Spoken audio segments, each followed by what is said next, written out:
So how did the last Mughal emperor live the last year of his life? So last year of life Mughal emperor बहादुर शाह जफर की कैसी बीती? We have to describe that one. Okay? Yes. So he was tried in a court. Court में उनका क्या चला? मुकदमा चला. Okay? Sentenced to lifetime imprisonment. Okay? Lifetime आजीवन कारावास उनको हुआ. Along with his wife Zeenat. Okay? In Rangoon, which is at Myanmar. ठीक है?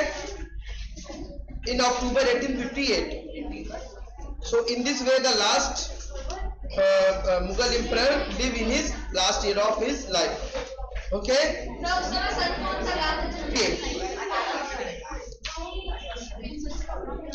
अब जो नेक्स्ट क्वेश्चन है बहुत इंपॉर्टेंट है. ओके, नेक्स्ट क्वेश्चन है बहुत इंपॉर्टेंट है.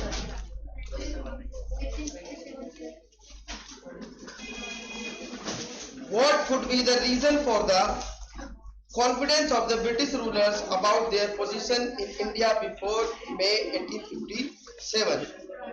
What could be the reason for the confidence of the British rulers about their position in India before May 1857? तो क्या रीजन हुआ, क्या रीजन हो सकता है जो कि जो रूलर्स थे उनका कॉन्फिडेंस लूज होने की वजह से इसकी वजह से 1857 का रिवॉल्ट हो गया. What may be the reason? हम we have to explain that reason. Okay, क्या देखा हमने? In the mid 18th century nawab loses their power. ठीक है, नवाब क्या हुआ? पहला पॉइंट था कि नवाब ने अपनी पावर क्या की?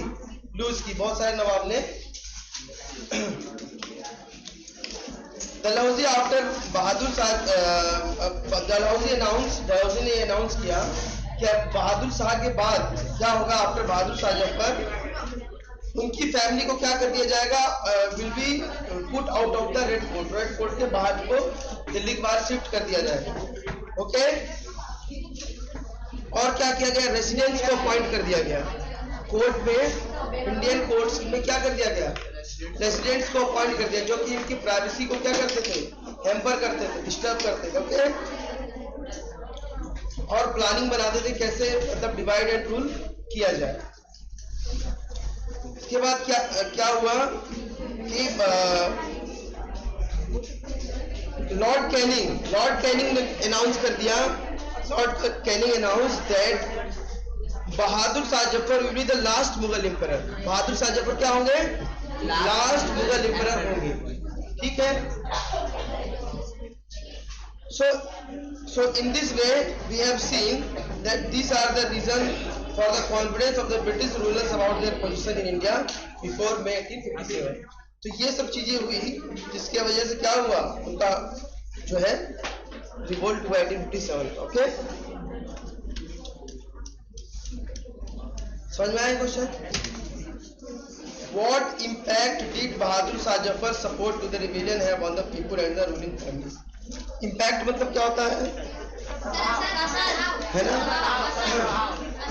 तो जब बहादुर शाह एग्री हो गए कि मैं आपका लीडर बनने के लिए तैयार हूं, तो उसका जो युद्ध 1857 का युद्ध स्टार्ट हुआ तो उस पर क्या प्रभाव पड़ा?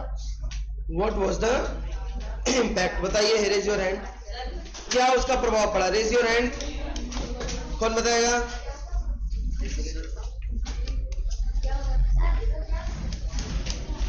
बताओ. और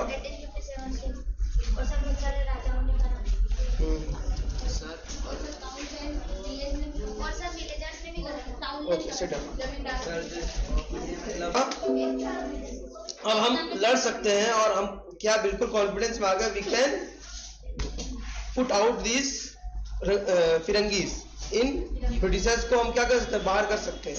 तो बहुत ज्यादा कॉन्फिडेंस में आ गए. It raise their confidence, courage and hope. क्या बढ़ाया? बहादुर शाह जफर जब राजा बन गए कि हाँ मैं लीड करूंगा इस रिवोल्ट में, क्योंकि कोई ना कोई तो लीडर चाहिए ना. कोई भी चीज आप करते तो एक लीडर होना चाहिए, तो उसके लीडरशिप में आप करते हो.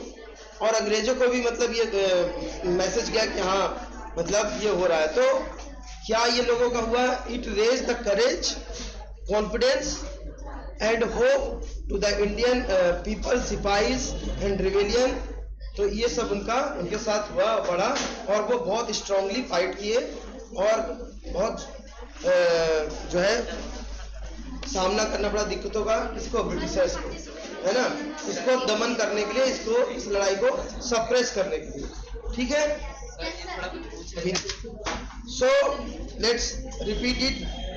What impact did Bahadur Shah Zafar's support to the rebellion have on the people on the ruling families? क्या इम्पैक्ट रहा?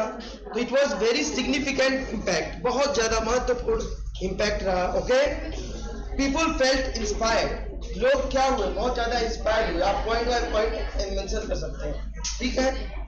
बहुत सिग्निफिकेंट इम्पैक्ट रहा, people felt inspired, it gave their courage, it gave them courage, hope and confidence. As I said, ये उनको करेज, hope और confidence प्रदान किया। Many troops regiments म्यूटिनेटेड, और बहुत सारे जो ट्रूप के रेजिमेंट थे म्यूटिनेट किए, विद्रोह किए, जैसे आगरा के और हर जगह के जो जहां जहां पे सिपाही के जो रेजिमेंट थे, जब वो राजा बन गए तो उनको लगा कि जब हमारा एक राजा हमारे लिए लड़ रहा है, वो भी ही वॉज एजेड मैन, जब इतना एजेड आदमी हमारा राजा बनने को तैयार है तो we are the young one, हम क्यों न लड़े, we should fight. Okay, Nana Saheb ने प्रोक्लेम कर दिया, घोषणा कर दिया, हिमसेल्फ एज अ पेशवा, उसने कहा मैं अब से पेशवा हूं यहाँ का। ओके, अंडर द बहादुर शाह जफर, बहादुर शाह जफर के लीडरशिप में मैं क्या हूँ, पेशवा हो जाऊंगा यहाँ का। ब्रिजेश कादिर ने भी एक्नॉलेज किया कि Bahadur Shah Zafar is our leader, और उसके लीडरशिप में मैं रहूंगा। रानी लक्ष्मीबाई ने भी ज्वाइंट सिपाही rebellion along with Tatya Tope, उन्होंने भी बहादुर शाह जफर के लीडरशिप में रिबेल किया।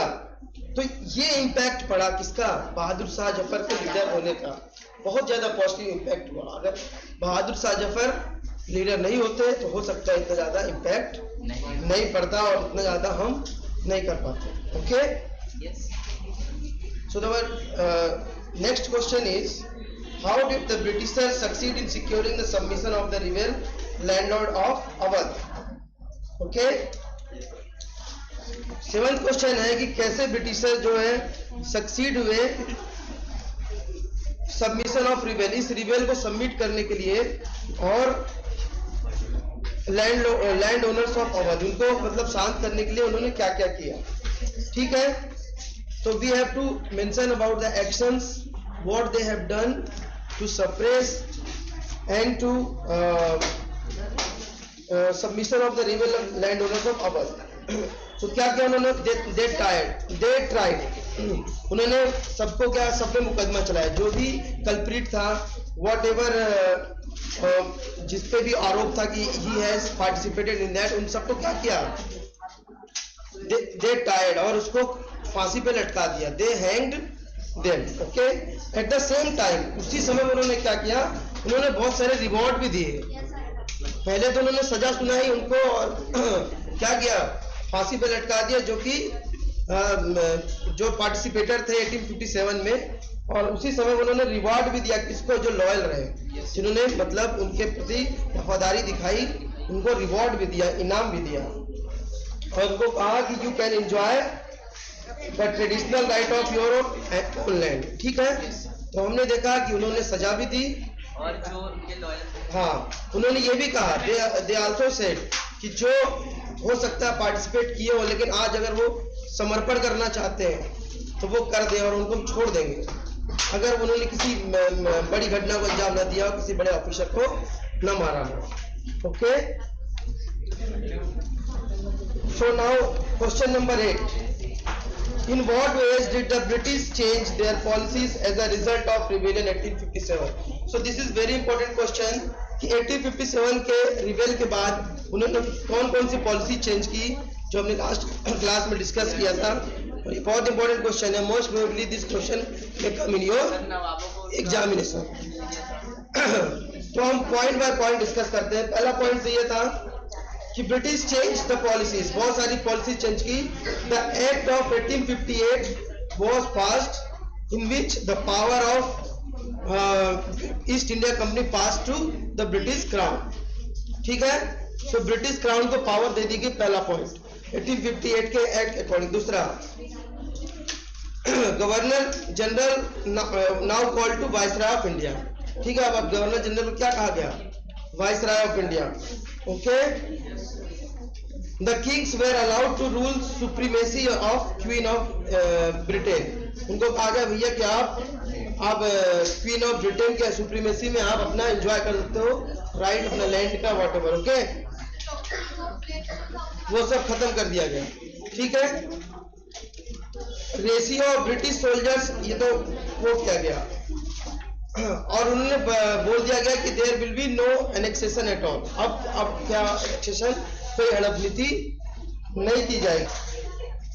All the ruling chiefs of the country were assured that their territories would never be annexed in future and they were allowed to pass on their kingdoms on their heirs।